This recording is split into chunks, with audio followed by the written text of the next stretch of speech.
Day Zero Edition and get 24 hours.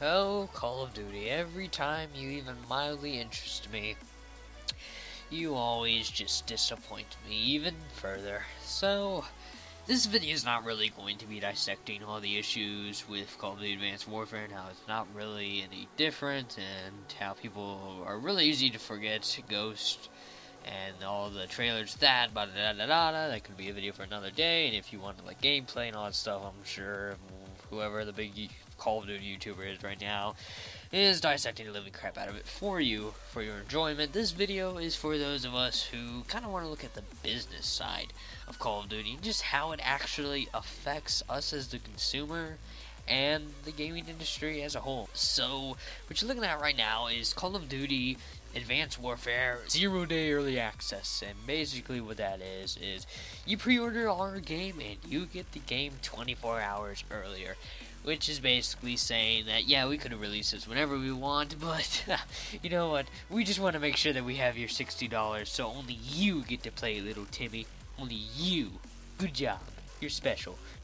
Now, obviously, it isn't quite that extreme, I guess, but the issue with Call of Duty is it has a tendency of subtly starting a trend in the gaming industry that just starts getting bigger and bigger and bigger, and then screws over the industry more as us as consumers, and it just makes everybody sad.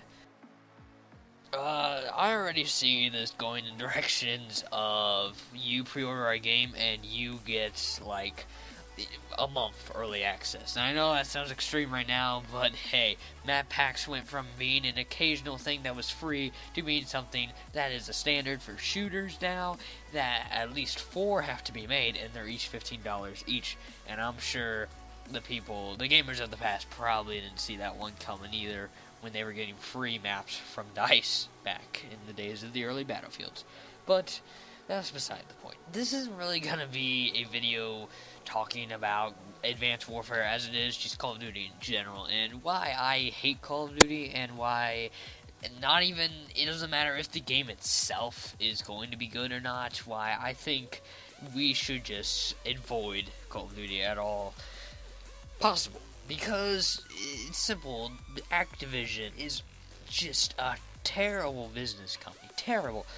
You want a quick example? Call of Duty, the original, which came out over 10 years ago now, is still $20 on Steam. Now, to put that in perspective, the newest Counter-Strike, CSGO, is $15. Right now, it is $7.50, and the entire Counter-Strike series is $15. $15. That is less than the original Call of Duty alone on Steam. I'd imagine it's even worse on Xbox Live and PSN. Need more examples, huh? Well, let's talk about how, the premium service that is now pretty much with every game. There's a season pass or a premium service, which is basically saying, yeah, this is mandatory. We're not even putting thought in it. In fact, we're already working on the DLC instead of the actual game and fixing our game and updating our game. It's basically companies saying that, yeah, since Call of Duty did it, we're doing it too. We finished the game months ago. If there's problems with it, we'll get around to it after we release the DLC. Don't believe that this has happened? Look no further than BF4. The game isn't even fixed on consoles. It's barely fixed on PC, but the only reason that is because the servers are better, finally. That took 8 months. 3 DLCs had already come out by that point. Over half. Yeah.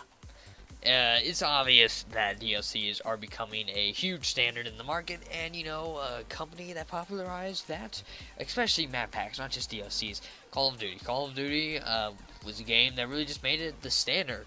People just accepted it. Everyone's doing it. Guys are doing it with girls.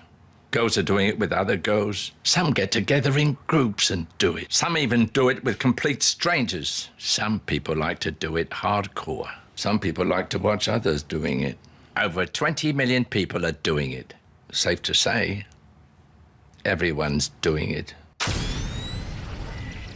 The stimulus package now only on Xbox Live. Join today. On top of that, we got just crap business models like camos that could easily have been a mod in the Steam Workshop for like CSGO or Insurgency or some game like that. Well, you know, only Activision is allowed to sell that, and they're going to sell it to you for about $3 a pop. So that way that you can have your cool little weed symbol, hashtag 420 blaze it on your gun so everybody knows that you're a hot shot. Yeah, it's ridiculous. It is ridiculous. And this is why I don't buy Call of Duty. This is why I hate Call of Duty. I can go on and on about how I think some of the mechanics are broken and how I think the game overall is trying to be something it's not, which is a realistic military shooter when it clearly is derivative of Quake, with just slower guys and more modern guns. But, you know what, honestly, just this business model is something that I think we can universally agree is bad, and that is why I encourage you to not buy Call of Duty Advanced Warfare. It doesn't matter if it's the best game on the planet, it simply encourages a negative business model that's going to come back around and screw the entire gaming industry over. It's a bad business model. The company itself, Activision, is just not a good company to give your money to. And I'm always shocked that they're not compared to EA more, because really EA gets a lot of their ideas from Activision's success with them. So, yeah, that's my 2 cents on good old Call of Duty Advanced Warfare. I'm not going to buy it, and I kind of hope you guys don't either, but you know what, that's completely up to you. I just wanted to say, Call of Duty, please stop. Just please stop. My name's TKO Meep, and hopefully you enjoyed this video, and if you did, please like, subscribe, and thanks for supporting the channel, and I'll see you guys next time.